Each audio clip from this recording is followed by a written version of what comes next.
নমস্কার বন্ধুরা, আশা করি সবাই ভালো আছেন। আজকে আমি আপনাদের সামনে অন্নপূর্ণা ভান্ডার প্রকল্প নিয়ে রাজ্য সরকারের নেওয়া অত্যন্ত গুরুত্বপূর্ণ আপডেট, পোর্টাল ডেভেলপমেন্ট ও ব্লক থেকে আসা একটি অত্যন্ত গুরুত্বপূর্ণ নোটিফিকেশন, পোর্টাল ও নতুন গাইডলাইন নিয়ে বিস্তারিত আলোচনা করতে চলেছি। এই নতুন নোটিশে স্পষ্ট করে দেওয়া হয়েছে কারা অন্নপূর্ণা ভান্ডারের টাকা পাবেন, কাদের আবেদন রিজেক্ট বা বাতিল করা হয়েছে এবং যাদের ভুল হয়েছে তাদের জন্য কি বড় সুখবর রয়েছে। আপনারা যারা ভিডিওটি দেখছেন, ভিডিওটি একটু বেশি বেশি করে শেয়ার করে দেন, যাতে বাকি মা বোনেরাও এই গুরুত্বপূর্ণ তথ্যগুলো জানতে পারে।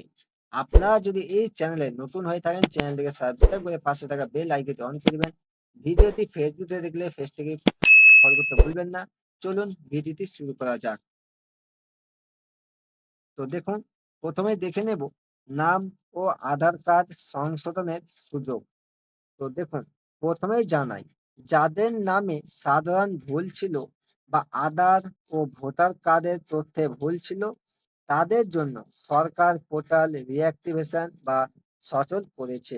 ইতিমধ্যেই পঞ্চায়েত এবং পৌরসভার ইনকোয়ারি অফিসারদের লগ ইন আইডিতে ইডিট ফ্যামিলি দিয়ে, মানে তাদের আইডিতে এডিট ফ্যামিলি অপশন দিয়ে দেওয়া হয়েছে। ফর্মে ভুল থাকা আবেদনকারীরা এখন অফিসারের মাধ্যমে এই অপশন থেকে নিজেদের তথ্য সংশোধন করে নিতে পারবেন। দুই হচ্ছে রিজেক্টেড বা ফেরত আসা আবেদন। 1 জুলাই অন্নপূর্ণা ভান্ডারের টাকা ছাড়ার দিনে যাদের টাকা আসেনি, তাদের বেশিরভাগই আবেদন রিজেক্ট বা পেমেন্ট ফেলিয়ার হয়ে গিয়েছিল।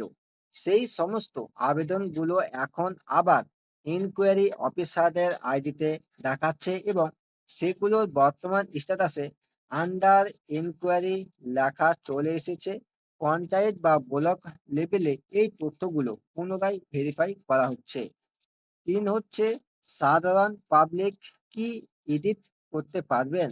তো দেখুন, সরকারের তরফ থেকে পরিষ্কার জানানো হয়েছে যে এই এডিট অপশনটি সাধারণ পাবলিকের জন্য সরাসরি পোর্টাল বা অনলাইনে ছাড়া হয়নি।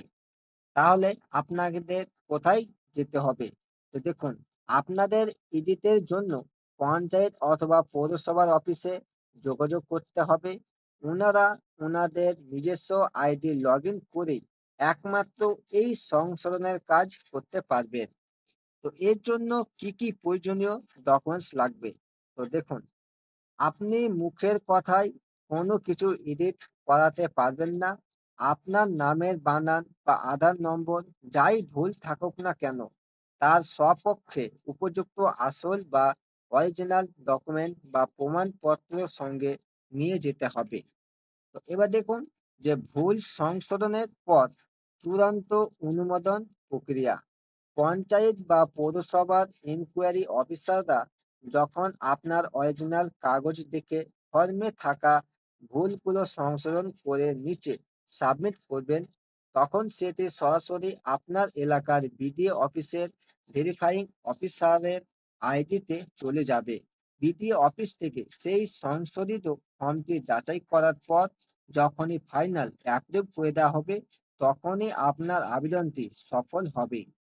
তো এবার দেখুন, পরবর্তী কিস্তির টাকা কবে ঢুকবে। তো দেখুন, আপনাদের মনে প্রশ্ন থাকতে পারে যে সংশোধন হওয়ার পর টাকা কবে পাওয়া যাবে। নোটিশে জানানো হয়েছে ইনকোয়ারি অফিসার এবং বিডিও অফিসের ভেরিফাইং অফিসারের মাধ্যমে আপনার ফর্মটি যখনই সম্পূর্ণ অ্যাপ্রুভ বা অনুমোদিত হয়ে যাবে, তখন পরবর্তীতে রাজ্য সরকার যখনই পুনরায় প্রকল্পের টাকা ছাড়বে, তখনই সরাসরি আপনার ব্যাংক অ্যাকাউন্টে আটকে থাকা টাকা ঢুকে যাবে। তো বন্ধুরা, এই ছিল অন্নপূর্ণা ভান্ডার প্রকল্পের এডিট এবং ভুল সংশোধন সংক্রান্ত একদম লেটেস্ট আপডেট। সরকারের এই নতুন নিয়মটি আপনাদের কেমন লাগলো? আপনার স্ট্যাটাসে এখন কি দেখাচ্ছে? অবশ্যই কমেন্ট করে জানান। ভিডিওটি ইনফরমেটিভ মনে হলে শেয়ারের মাধ্যমে অনেক মা বোন এবং বন্ধুদের কাছে পৌঁছানোর সুযোগ করে দিন। আর এই ধরনের গুরুত্বপূর্ণ আপডেট সবার আগে পেতে চ্যানেলটিকে সাবস্ক্রাইব করে রাখবেন। ধন্যবাদ, সবাই ভালো থাকবেন।